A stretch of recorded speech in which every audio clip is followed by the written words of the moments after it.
To all of you, myself Sumesh Singh, and you are seeing me at my channel Sankalp Academy Plus। तो आज का topic काफ़ी informative होने जा रहा है। पिछले लेक्चर में हम लोगों ने बात किया था introduction of electrolysis, in which we are talking about proper definition of electrolysis, जिसमें हम लोग इलेक्ट्रोलाइसिस का प्रॉपर डेफिनेशन देखा था। Then after we talking about the electrical decomposition, their definition, which substance is electrolytes or not, in which condition they are conductor of electricity, कौन से condition में electrolytes electricity conductor होने जा रहे हैं, सॉलिड में, लिक्विड में, मोल्टेन में, एक्वस में क्यों होने जा रहे हैं, ये सारी चीज़ों का काफ़ी प्रॉपर डेफिनेशन टॉकिंग हम लोगों ने इलेक्ट्रोलाइसिस के फर्स्ट इंट्रोडक्शन टॉपिक में किया है। आई होप आपने उसे वॉच किया होगा। अगर आप न्यू सब्सक्राइबर हैं तो एक बार ज़रूर उसे फिर से जा करके आप वॉच करें। ऐसे आप वीडियो को वॉच करने के बाद आप नोट डाउन ज़रूर कर लें, ये मैं आपसे बार बार बोलता हूँ, क्योंकि ऐसे आपको जब भी रिवीजन करना होगा आपको उसमें काफ़ी ईजिली होगी। और वीडियो को जब एक बार वॉच करो तो दूसरी बार ज़रूर वॉच करो, क्योंकि उसमें आपका जो भी कंसेप्ट होता है वो थोड़ा बहुत अगर तो फिर से दोबारा सुनने के बाद क्लियर हो जाता है। दूसरी बार जब वॉच करो तो स्पीड इंक्रीज कर लो, 1.5 कर लो, 1.25 कर लो, ऐसे करके देख सकते हो। तो let us start the topic, there are types of electrolytes. There are generally two types of electrolyte, दो तरह के इलेक्ट्रोलाइट्स होते हैं। First is called strong electrolytes and second is called weak electrolyte. Strong electrolytes जैसे दो आदमी का nature, मनुष्य का नेचर या ह्यूमन का नेचर दो तरह का होता है। कुछ लोग मजबूत होते हैं, कुछ कमज़ोर होते हैं।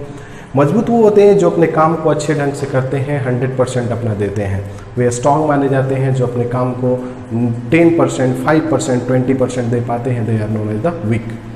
स्ट्रॉन्ग इलेक्ट्रोलाइट्स का भी सेम कंडीशन वैसे ही है। Strong electrolytes are the those electrolytes which are be completely ionize in their aqueous solution. Strong electrolytes वे हैं जो अपने एक्वस सॉल्यूशन में कंप्लीटली क्या हो जाते हैं, आयोनाइज हो जाते हैं। मीन्स अगर 100 मोलिक्यूल्स लिया तो 90, 95, 85, 75 दे विल बी, मीन्स लगभग क्या हो जाते हैं, अप्रॉक्स 60 अबव क्या होते हैं, आयोनाइज होते हैं। And after that ionisation they have present the large number of ions in their aqueous solution, और उसके एक्वस सॉल्यूशन में काफ़ी अमाउंट में आयंस हो जाते हैं। And so they will be the make the best conductor of electricity, और फिर वे इलेक्ट्रिसिटी के काफ़ी अच्छे क्या हो जाते हैं, कंडक्टर हो जाते हैं। बट कौन कौन से होंगे ऐसे स्ट्रॉन्ग इलेक्ट्रोलाइट्स? कहते हैं जितने स्ट्रॉन्ग एसिड होते हैं, जितने आपके मिनरल्स एसिड होते हैं, like sulphuric acid, nitric acid, hydrochloric acid, ये सारे क्या है, स्ट्रॉन्ग इलेक्ट्रोलाइट्स हैं, क्योंकि ये सारे स्ट्रॉन्ग एसिड हैं। और सारे स्ट्रॉन्ग एसिड क्या होते हैं, स्ट्रॉन्ग इलेक्ट्रोलाइट्स के कैटेगरी में आते हैं।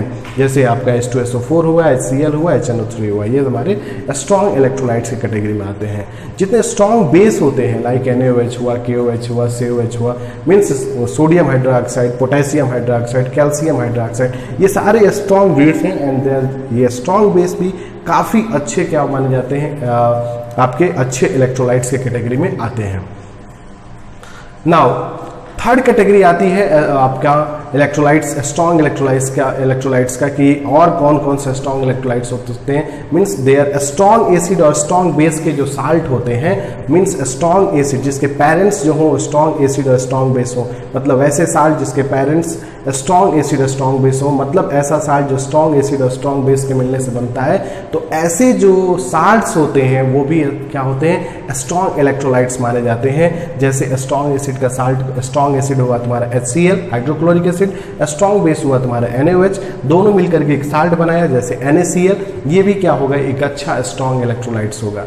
ऐसे ही अदर भी साल्ट है लाइक Na2SO4, ये भी एक अच्छा स्ट्रॉन्ग इलेक्ट्रोलाइट्स होता है, क्योंकि इसके भी पेरेंट्स जो है वो काफ़ी स्ट्रॉन्ग नेचर वाले हैं। Na कहाँ से आया है, NaOH से आया है। SO4 कहाँ से आया है, H2SO4 से है, और दोनों स्ट्रॉन्ग नेचर के हैं, इसलिए ये भी स्ट्रॉन्ग क्या होगा, इलेक्ट्रोलाइट्स होगा। K2SO4 ये भी अच्छा इलेक्ट्रोलाइट्स होगा, आपका स्ट्रॉन्ग इलेक्ट्रोलाइट्स, क्योंकि इसके भी पेरेंट्स काफ़ी अच्छे हैं। K आपका आता है KOH से, पोटेशियम हाइड्रोक्साइड है, और SO4 आता है हाइड्रोक्लोरिक सल्फ्यूरिक एसिड से, इसलिए ये भी अच्छा स्ट्रॉन्ग इलेक्ट्रोलाइट्स होने जा रहा है। मतलब कहने का अर्थ है कि स्ट्रॉन्ग इलेक्ट्रोलाइट्स के लिए स्ट्रॉन्ग एसिड हो वो अच्छा स्ट्रॉन्ग इलेक्ट्रोलाइट्स हो सकता है, स्ट्रॉन्ग बेस हो वो स्ट्रॉन्ग इलेक्ट्रोलाइट्स हो सकता है, स्ट्रॉन्ग एसिड स्ट्रॉन्ग बेस का साल्ट हो वो अच्छा इलेक्ट्रोलाइट्स हो सकता है, और स्ट्रॉन्ग एसिड वीक बेस का साल्ट हो वो भी अच्छा स्ट्रॉन्ग इलेक्ट्रोलाइट्स माना जाता है। या स्ट्रॉन्ग बेस वीक एसिड का साल्ट हो वो भी क्या होता है, वो भी स्ट्रॉन्ग इलेक्ट्रोलाइट्स का माना जाता है। मतलब कि दोनों अगर स्ट्रॉन्ग हो, एसिड बेस दोनों स्ट्रॉन्ग हो, उससे भी जो साल्ट बनेगा वो भी स्ट्रॉन्ग इलेक्ट्रोलाइट्स का होगा।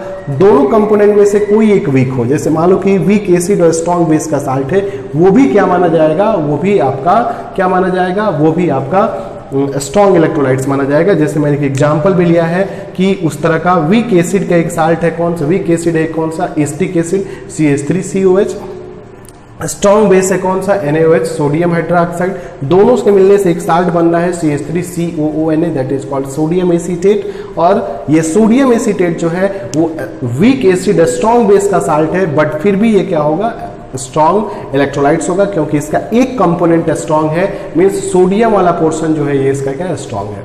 तो कंडीशन ये है कि स्ट्रॉन्ग इलेक्ट्रोलाइट्स होने के लिए या तो स्ट्रॉन्ग एसिड होना चाहिए, स्ट्रॉन्ग बेस होना चाहिए, या स्ट्रॉन्ग एसिड स्ट्रॉन्ग बेस का साल्ट होना चाहिए, या आपका थर्ड क्राइटेरिया ये है कि दोनों कंपोनेंट में से कोई एक स्ट्रॉन्ग होना चाहिए।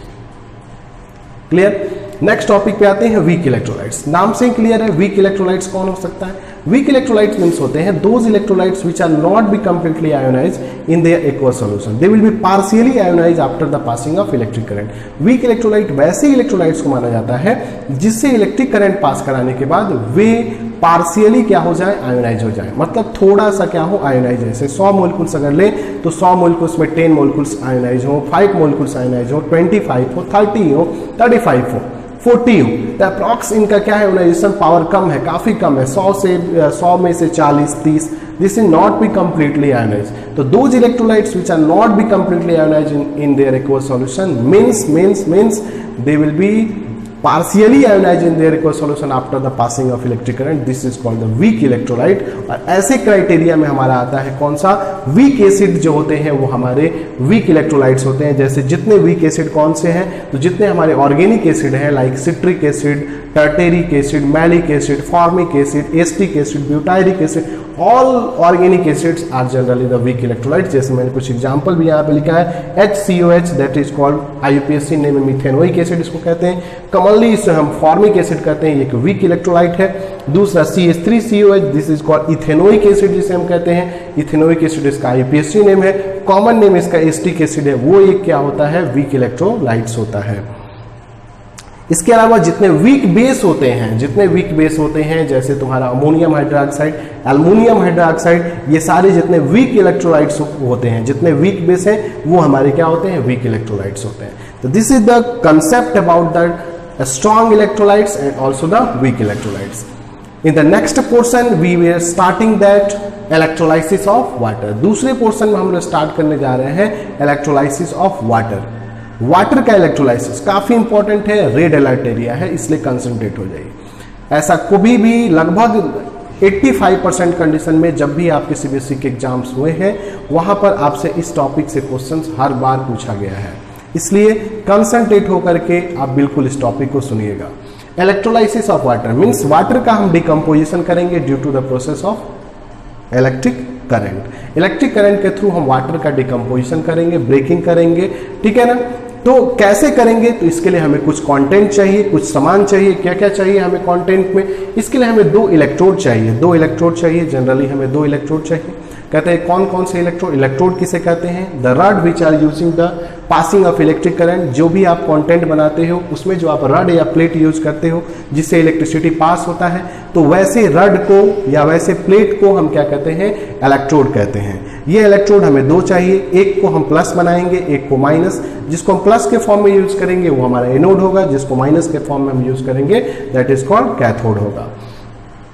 दूसरा, हम इसमें जो कंटेंट यूज करेंगे, जो पानी यूज करेंगे, जो मीडियम यूज करेंगे जिससे कि हमारा करंट पास करेगा, ठीक है, वो हमारा मीडियम हो गया क्या, that is called acidified water. कहते हैं प्योर वाटर क्यों नहीं यूज करेंगे, इसलिए हम प्योर वाटर यूज नहीं करेंगे क्योंकि pure water is the non conductor of electricity. जो प्योर वाटर होता है वो इलेक्ट्रिसिटी का क्या होता है, नॉन कंडक्टर होता है, इलेक्ट्रिसिटी का बेस्ट कंडक्टर नहीं होता है। तो हम क्यों ऐसा यूज करेंगे जिससे करंट ही पास नहीं हो। तो कंडक्टिविटी को, वाटर को हमें आयनाइज तो करना है, बट कंडक्टिविटी को बनाने के लिए, इंक्रीज करने के लिए हम उस वाटर में थोड़ा सा क्या करेंगे, सम ड्रॉप्स ऑफ एसिड का क्या करेंगे, यूज करेंगे। अब कहता है कि एसिडिफाइड वाटर में हम कौन सा एसिड यूज करेंगे। कहता है कि हम कभी भी वीक एसिड तो यूज करने वाले नहीं है। कहता है क्यों नहीं यूज करने वाले, इसलिए नहीं यूज करने वाले हैं क्योंकि वीक इलेक्ट्रोलाइट्स जो होते हैं वो पार्शियली आयोनाइज करेंगे, वाटर को पूरा पूरा आयोनाइज करने में हेल्प नहीं करेंगे।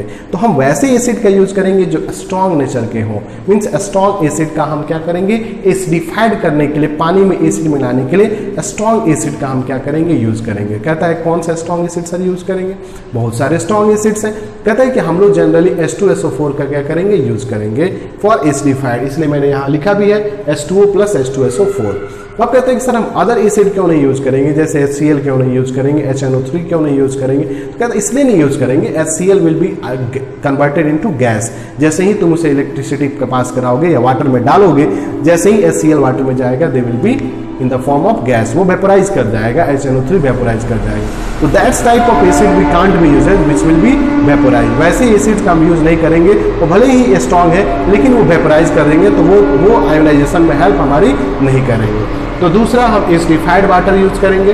तीसरा, करंट को पास करने के लिए हम एक्सटर्नल इलेक्ट्रिक सोर्स यूज करेंगे, मतलब बाहर से हम इलेक्ट्रिक करंट को पास कराने के लिए कोई ना कोई तो हमें क्या चाहिए, एक्सटर्नल इलेक्ट्रिक सोर्स चाहिए।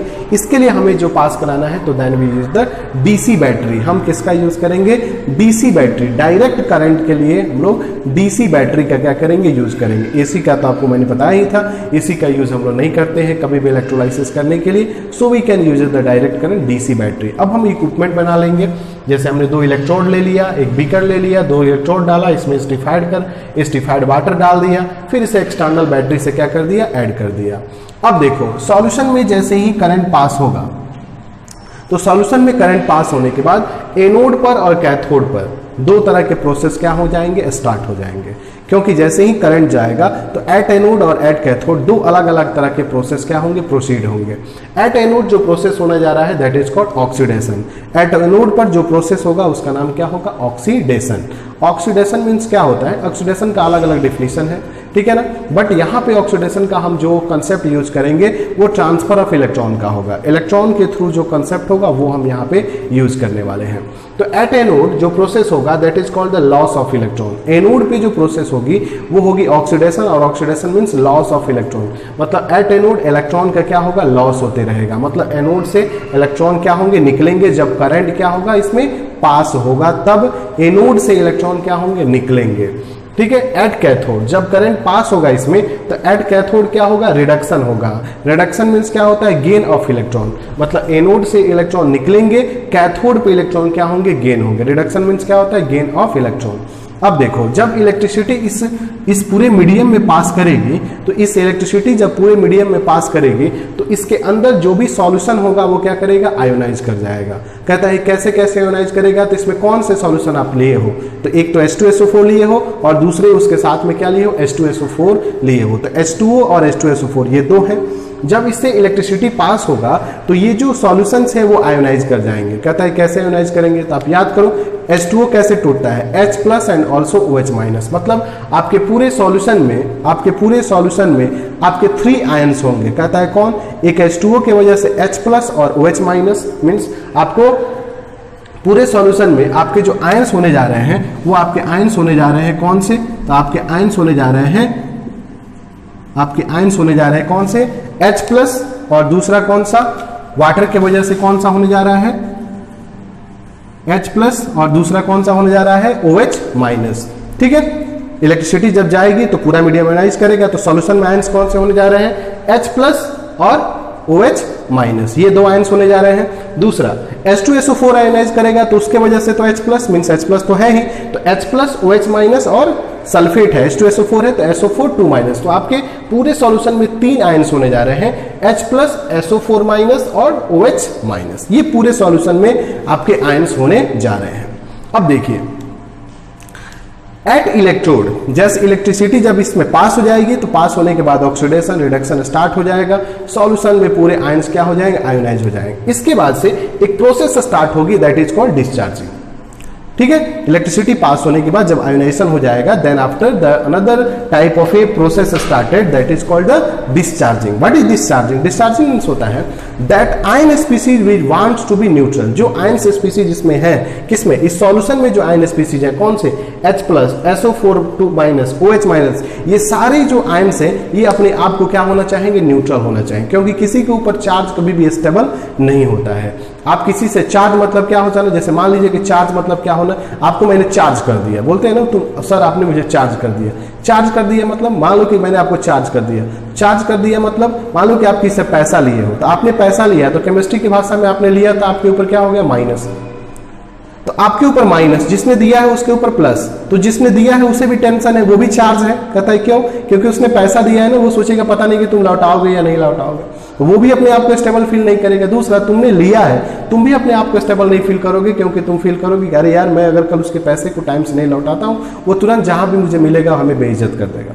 तो चार्ज स्पीसीज वो कहीं किसी भी नेचर का हो, केमिस्ट्री हो या कहीं भी हो, चार्ज स्पीसीज कभी भी स्टेबल नहीं होता है। तो after the passing of current, current के पास कराने के बाद अब इसमें एक नई प्रोसेस स्टार्ट हो जाएगी, that is called the discharging. Means जो चार्ज है वो they will be converted into neutral, this is called discharging. The at electrode the process will be started, that is called the discharging. वही मैंने यहाँ लिखा है, द प्रोसेस ऑफ डिस्चार्जिंग। यहाँ पे कौन सी प्रोसेस स्टार्ट हो जाएगी? डिस्चार्जिंग। अब डिस्चार्जिंग के थ्रू एनोड पर डिस्चार्जिंग होगी और कैथोड पे डिस्चार्जिंग, मतलब एनोड पर भी इलेक्ट्रॉन जमा होंगे और कैथोड पे भी क्या होंगे, मतलब एनोड पर भी स्पीसीज जमा होंगे और कैथोड पर भी क्या होंगे? स्पीसीज क्या होंगे? जमा होंगे, क्योंकि सबको न्यूट्रल होना है। अब कहते हैं कि एनोड पे कौन से स्पीसीज जमा होंगे और कैथोड पे कौन से स्पीसीज जमा होंगे। तो एनोड कौन सा चार्ज होता है? एनोड पे पॉजिटिव। तो पॉजिटिव पे कौन से स्पीसीज आकर के जमा होंगे? जो निगेटिव होंगे। एनोड, एनोड मींस क्या है? Positively charge. तो आप देखो यहाँ पे एनोड पे कौन सा चार्ज है? Positively charge. तो एनोड पे कौन से स्पीसीज आकर के डिस्चार्ज होंगे?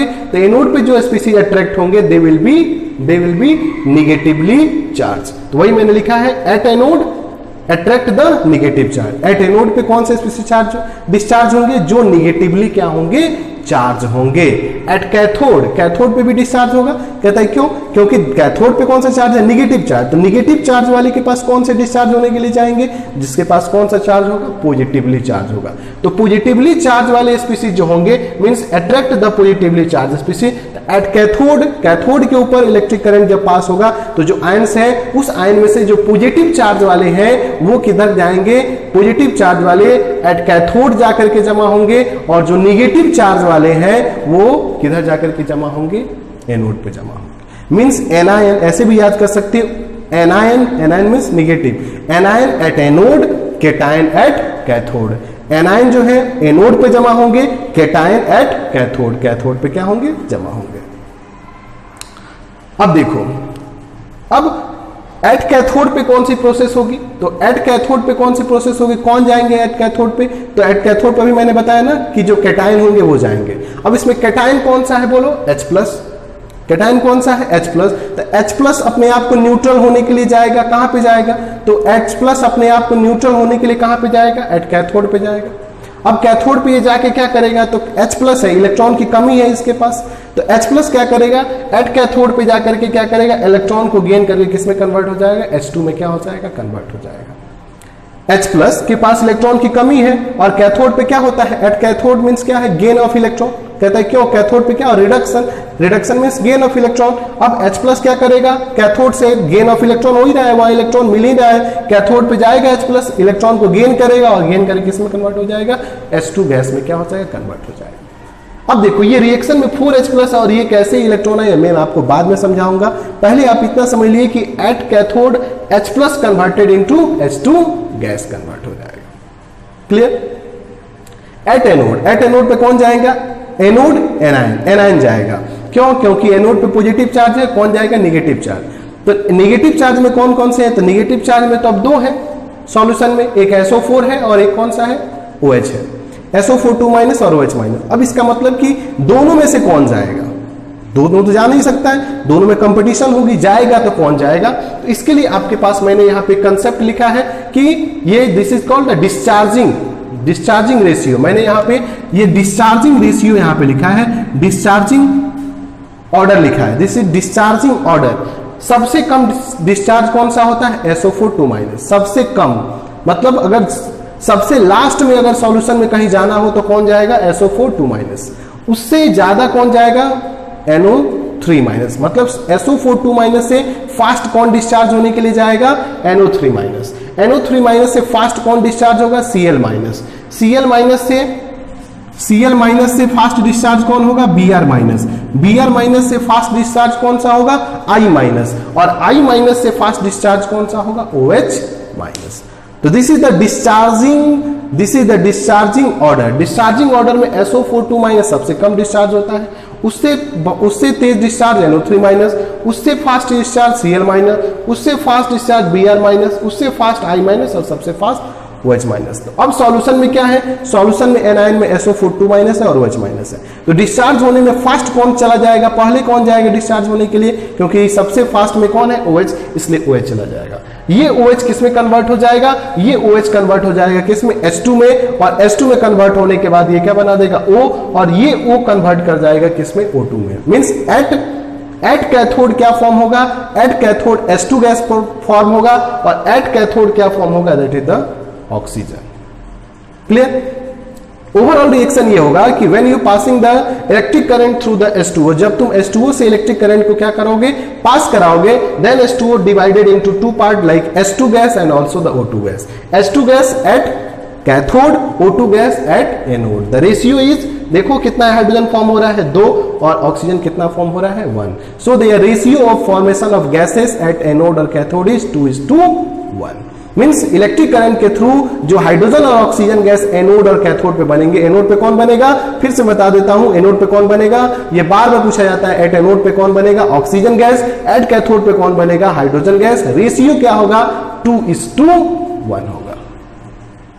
क्लियर? बट आपको ये समझ में नहीं आया कि सर ऐसे 4 इलेक्ट्रॉन यहां पे आ गया, फिर -4 इलेक्ट्रॉन यहां पे आ गया, ये कैसे हुआ? ठीक है, इसके अभी आपको ये फिर से मिटा करके यहां पे मैं आपको बताऊंगा कि एट एनोड रिएक्शन कैसे प्रोसीड करता है और कैथोड कैसे प्रोसीड करता है। पहले एक बार आप इसका स्क्रीनशॉट ले लीजिए, मैं थोड़ा सा हट जाता हूं, और फिर मैं अभी जस्ट आपको ये पूरा एट एनोड रिएक्शन समझाऊंगा और एट कैथोड रिएक्शन समझाऊंगा। एक बार स्क्रीनशॉट ले लीजिए। चलिए, now start that anode reaction and cathode reaction. ठीक है,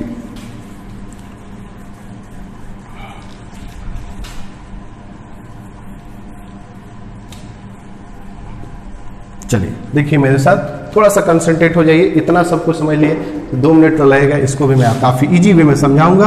ठीक है, ताकि आपको याद हो जाए। एट कैथोड, सबसे पहले एट कैथोड देख लो। एट कैथोड, एट कैथोड कौन जाएगा? बोलो, एट कैथोड कौन जाएगा? Cathode negative charge, attract positive. At cathode कौन जाएगा? H+।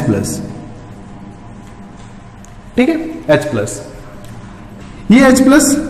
ठीक है, 2H+ कितना इलेक्ट्रॉन? एक H+ कितना इलेक्ट्रॉन गेन कर सकता है? एक H+ कितना इलेक्ट्रॉन गेन कर सकता है? 1 इलेक्ट्रॉन, क्योंकि एक प्लस है तो एक गेन कर सकता है। तो अगर 2H+ कितना इलेक्ट्रॉन गेन कर सकता है? 2 इलेक्ट्रॉन गेन कर सकता है, और क्या बना सकता है? 2H बना सकता है। बोलोगे सर एक H क्यों नहीं लिखे? इसलिए नहीं लिखा कि कभी भी H के फॉर्म में नहीं होता है, किस में होता है? H2 के फॉर्म में होता है। इसलिए मैंने क्या लिया, स्टार्टिंग में ही आपको ले लिया कि 2H+, एक H+ एक इलेक्ट्रॉन गेन कर सकता है, तो 2H+ 2 इलेक्ट्रॉन गेन कर क्या बना सकता है? 2H बना सकता है। मतलब 2H को आप इस फॉर्म में लिख सकते हो, H+H रिएक्शन क्या हो जाएगा? H2। Means they can form the H2 gas. Means at cathode पे कौन सा गैस बन जाएगा? This is called the H2 gas. ये तो काफी इजी था। चलिए आगे आते हैं। एट एनोड सबसे इंपॉर्टेंट है। एट एनोड, एट एनोड पे कौन जाएगा? बोलो, अभी मैंने बताया था ना कि कंपटीशन में सबसे डिस्चार्जिंग में आगे कौन होता है? OH-। अब देखो एट एनोड कौन जाएगा? OH-। ठीक है, OH- क्या करेगा? OH- अपना 1 इलेक्ट्रॉन क्या करेगा? लॉस करेगा, और लॉस करके क्या बना देगा? लॉस करके क्या बना देगा? अपना 1 इलेक्ट्रॉन लॉस करेगा, और लॉस करके क्या बना देगा? OH बना देगा। इसके पास एक इलेक्ट्रॉन है, एक इलेक्ट्रॉन क्या कर देगा? लॉस करेगा, तभी तो डिस्चार्ज होगा ना। ठीक है। तो इसने अपना एक इलेक्ट्रॉन लॉस किया, कहता है क्यों लॉस किया, क्योंकि इसे डिस्चार्ज होना है, न्यूट्रल होना है, और एनोड पे ऐसे भी क्या होता है, लॉस ऑफ इलेक्ट्रॉन, तो इसको अपना इलेक्ट्रॉन क्या करना पड़ेगा, लॉस कर देना पड़ेगा, लॉस करके क्या बनाना पड़ेगा, OH। अब देखो एक OH तो कभी बनेगा नहीं, एक OH नहीं होगा, कहता है क्यों, क्योंकि एक OH किसी दूसरे OH के साथ, ठीक है ना, एक OH किसी दूसरे OH के साथ कॉम्बिनेशन करके, एक OH दूसरे OH के साथ, ठीक है, एक OH दूसरे OH के साथ यहां पे फॉर्मेशन करता है किसका, H2O का। एक OH दूसरे OH के साथ कॉम्बिनेशन करके, ठीक है, ये एक OH दूसरे OH के साथ रिएक्शन करके क्या बनाता है, that is the formation of H2O, और एक नेसेंट ऑक्सीजन को क्या करता है, प्रोड्यूस करता है, एक नेसेंट ऑक्सीजन को क्या करता है, प्रोड्यूस करता है। अब आपने तो यहां पे एक OH लिया है, तो आप इसको कितना कर दोगे, क्योंकि आपको कितना OH चाहिए, 2 OH चाहिए, तो आप यहां पे कितना OH का यूज करोगे, 2 OH का क्या करोगे, यूज करोगे, क्योंकि एक OH दूसरे OH के साथ रिएक्शन करके क्या बनाता है, that is the formation of H2O। क्या बनाता है, H2O का क्या करता है, प्रिपरेशन करता है, OH प्लस H मिलकर क्या बना देगा, H2O, और एक क्या निकाल देगा, नेसेंट क्या कर देगा, ऑक्सीजन निकाल देगा। अब यहाँ पे 2 OH माइनस हुआ, तो एक OH एक इलेक्ट्रॉन लॉस करता है, तो 2 OH कितना इलेक्ट्रॉन लॉस करेगा, 2 इलेक्ट्रॉन लॉस करेगा, एंड कन्वर्टेड इनटू क्या हो गया, 2H हो गया। अब देखो बैलेंस हो गया, 2H निकला, OH और OH मिलकर क्या हो गया, H2O प्लस क्या हो गया, O हो गया।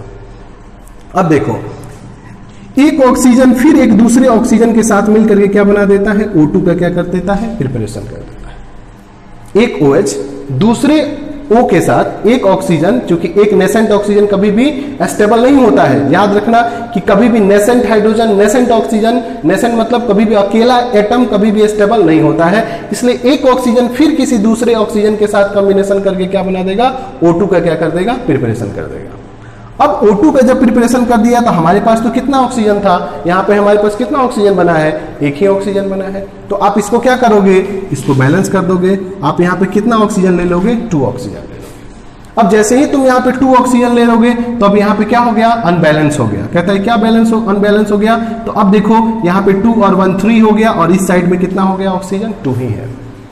अब क्या हो गया, अनबैलेंस हो गया। अब अनबैलेंस होने के बाद अब क्या करो, सबको बैलेंस करो। चलो सबको बैलेंस कर दिया। अब देखो क्या सब बैलेंस हो गया, कहता है बैलेंस हो गया। मिला करके देख लो कि यहाँ पर कितना है ऑक्सीजन, 2 और 2 4, इधर मिलाओ 2 और 2 कितना हो गया, 4 हो गया, ऑक्सीजन बैलेंस हो गया। हाइड्रोजन मिलाओ कितना हो गया, 2 और 2 4, और हाइड्रोजन कितना हो गया, 2 2 4, यहाँ से 2 ऑक्सीजन चाहिए हमको, 2 ऑक्सीजन क्या हो गया, मिल गया। अब देखो अब यहाँ पे देखो कि जब यहाँ पे 2 ऑक्सीजन यहाँ से प्रोड्यूस हो गया, ठीक है, जब यहां से 2 ऑक्सीजन यहां से क्या हो गया, प्रोड्यूस हो गया, ठीक है, जब यहां से 2 ऑक्सीजन यहां से देखो, जब यहां से जब 2 ऑक्सीजन प्रोड्यूस हो गया, तो अब यहां पे OH कितना हो गया, देखो तो बाबू यहां से OH कितना हो गया, 2 और 2 कितना हो गया, 4 हो गया। OH कितना हो गया, अब देखो OH कितना हो गया, OH कितना हो गया, 2 और 2 कितना हो गया, 4 हो गया। और यहाँ पे OH कितना बन रहा है, OH कितना बन रहा है, बोलो।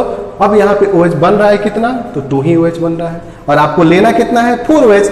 आप इसको क्या कर दो, 4 OH कर दो। जब यहाँ पे 4 OH करोगे, तो इसे भी कितना होना पड़ेगा, 4 OH माइनस होना पड़ेगा। फिर यहाँ से कितना इलेक्ट्रॉन लॉस हो जाएगा, 4 O माइनस लॉस होगा। नहीं समझ में आया ना, चलो फिर से एक बार फिर से। और जब तक तुमको नहीं समझ में आएगा, मैं तुमको फिर से बनवाते रहूंगा। देखो होता क्या है, ध्यान से देखो। हम यहां से लेंगे क्या, OH माइनस। OH माइनस क्या करेगा, 1 इलेक्ट्रॉन लॉस करेगा, क्या बना देगा, OH बना देगा। अब एक OH फिर दूसरे OH के साथ क्या करेगा, एक OH फिर दूसरे OH के साथ क्या करेगा, रिएक्शन करेगा, और रिएक्शन करके क्या बनाता है, there is the formation of H2O plus, और क्या बनाता है, O का फॉर्मेशन करता है। ठीक है, ये आपस में ऐसे रिएक्शन करके क्या बनाता है, ऐसे क्या बनाता है, H2O और O का क्या करता है, प्रिपरेशन। मतलब आपको कितना ऑक्सीजन चाहिए, कितना आपको OH चाहिए, 2 चाहिए, तो आप यहाँ पे कितना OH यूज करोगे, 2 OH माइनस। मतलब ये कितना इलेक्ट्रॉन लॉस करेगा भाई, तो 2 इलेक्ट्रॉन लॉस करेगा, तो यहाँ पे क्या बना देगा, 2 OH क्या कर देगा, प्रिपेयर कर देगा। ठीक है, अब देखो एक ऑक्सीजन फिर एक दूसरे ऑक्सीजन के साथ रिएक्शन करके क्या बना देगा, there is the formation of O2, यहाँ पे बना देगा। अब देखो यहाँ पे कितने ऑक्सीजन फॉर्म हुए, कितने जरूरत पड़े, 2, लेकिन आपका बन रहा है कितना, यहाँ पे 1। इसलिए आपको यहाँ पे कितना ऑक्सीजन प्रोड्यूस करना पड़ेगा, 2 ऑक्सीजन को क्या करना पड़ेगा, प्रोड्यूस करना पड़ेगा। तो यहाँ पे क्या हो गया 2OH हो गया। अब 2 जब O बना तो यहाँ पे ऑक्सीजन क्या हो गया अनबैलेंस हो गया। कहते हैं क्यों 2 और 1 कितना हो गया 3 हो गया। अब कहते हैं कि सबको बैलेंस करो, चलो तो आप सब में 2 मल्टीप्लाई करो, देखो सब बैलेंस हो जाता है कि नहीं। अब देखो कैसे बैलेंस हो गया सर, तो मिलाओ। अब देखो यहाँ पे 2 और 2 ऑक्सीजन मिलाओ, 2 और 2 कितना हो गया 4, और यहाँ पे 2 से मल्टीप्लाई हुआ है वाटर में कितना हो गया 2, और फिर ऑक्सीजन में 2 से मल्टीप्लाई हुआ है O में कितना हो गया 2 और 2 4, दोनों साइड में ऑक्सीजन बैलेंस हो गया। हाइड्रोजन मिलाओ 2 से मल्टीप्लाई किया है तो कितना होगा 2 और 2 4, और यहाँ पे वाटर में 2 से मल्टीप्लाई किया है तो हाइड्रोजन कितना हो गया 4। अब देखो तुम्हारे पास यहाँ पे OH कितने मिल गए 4, लेकिन तुम फॉर्म कितना कर रहे हो 2। ऐसा थोड़ी हो सकता है कि 2 बनाओगे 4 रिएक्शन कर जाएगा, ऐसा नहीं होगा। बन रहा भी होगा तो कितना बन रहा होगा 4 ही बन रहा होगा, तब तो ऐसा रिएक्शन आ रहा है। इसलिए यहाँ पे OH को फिर कितना करना पड़ेगा 4OH माइनस करना पड़ेगा। तो यहाँ पे OH माइनस कितना लेना पड़ेगा 4OH माइनस लेना पड़ेगा। तो 4OH माइनस से कितना इलेक्ट्रॉन लॉस होगा 4O minus, then after formation of O2 gas. और इस तरह से दोनों का ओवरऑल रिएक्शन क्या आएगा, तो दोनों को मिलाकर के ओवरऑल रिएक्शन ये आएगा 2H2O से जब इलेक्ट्रिक करंट पास कराएंगे तो यहां से क्या प्रोड्यूस हो रहा है, तो देखो यहां पे क्या प्रोड्यूस हो रहा है, तो 2H2 प्लस क्या हो रहा है O2 गैस। अब देखो अब कुछ चीज यहां पे छूट रहा है क्या, कुछ चीज छूट रहा है, हाँ सर बहुत कुछ छूट रहा है। क्या छूट रहा है, यहां देखो हाइड्रोजन कितना प्रोड्यूस हो रहा है 2H2 गैस, और हमारे यहाँ पे हाइड्रोजन कितना प्रोड्यूस हो रहा है सिर्फ H2 गैस। ऐसा थोड़े हो सकता है, यहां पर भी कितना प्रोड्यूस होना चाहिए 2H2 गैस, क्योंकि जब एट एनोड 4 इलेक्ट्रॉन का लॉस हो रहा है, एट एनोड जब यहां से 4 इलेक्ट्रॉन लॉस हो रहा है, तो जितना एनोड से इलेक्ट्रॉन निकल रहा होगा उतना ही तो कैथोड पे इलेक्ट्रॉन क्या हो रहा होगा, गेन हो रहा होगा। क्योंकि एनोड से इलेक्ट्रॉन निकलेगा और कैथोड पे इलेक्ट्रॉन जाके क्या होगा जमा होगा। तो एनोड से कितना इलेक्ट्रॉन निकल रहा है 4, तो कैथोड पर कितना इलेक्ट्रॉन निकल जमा होगा 4 ही कैथोड पे जमा होगा। इसलिए यहां से हमें क्या करना पड़ेगा, चेंज करना पड़ेगा। कहता है क्या चेंज करना पड़ेगा, यहां से हमें लेना पड़ेगा कितना 4H प्लस, यहां से हमें कितना लेना पड़ेगा 4H प्लस लेना पड़ेगा। 4H प्लस क्या करेगा 4 इलेक्ट्रॉन को गेन करेगा, और 4 इलेक्ट्रॉन को गेन करेगा तो यहां से क्या हो जाएगा बोलो 4H प्लस बनेगा। क्या बनेगा 4H प्लस बनेगा। 4H प्लस 2H और 2H मिलकर क्या बना देंगे 2H2O का क्या कर देंगे प्रिपरेशन कर देंगे। अब क्लियर हो गया, ठीक है। क्या क्लियर हुआ कि जो हमारा 4H प्लस 4 इलेक्ट्रॉन गेन करेगा, एक H प्लस 1 गेन करेगा, तो 4H प्लस 4 इलेक्ट्रॉन गेन करके 4OH माइनस बना दिया, 4OH बनाया। अब 4OH में 2H और 2H मिलकर के क्या बना देंगे 2H2O का क्या कर देंगे प्रिपरेशन कर देंगे। अब देखो क्या हो गया बैलेंस।